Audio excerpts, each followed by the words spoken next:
మారుతున్న జీవనశైలి, ఆహారపు అలవాట్లు కారణంగా శరీరానికి అవసరమైన విటమిన్లు అందడం లేదు. దీంతో విటమిన్ లోపాలతో బాధపడే వారి సంఖ్య నానాటికి పెరుగుతోంది.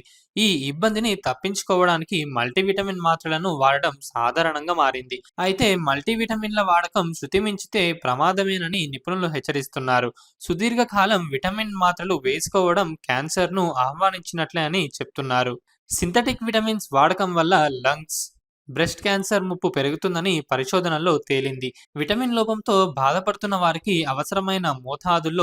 అవసరమైన మేరకు మాత్రమే మల్టీవిటమిన్ టాబ్లెట్లు ఇవ్వాలని యూకే పరిశోధకులు చెప్తున్నారు.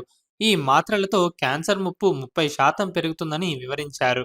రోజు తీసుకునే ఆహారంలోని నేచురల్ విటమిన్లు శరీరంలోకి నెమ్మదిగా చేరుతాయి కాబట్టి ఎలాంటి ముప్పు ఉండదన్నారు. విటమిన్ లోపాలను సహజ పద్ధతులలో అధిగమించవచ్చని నిపుణులు సూచిస్తున్నారు.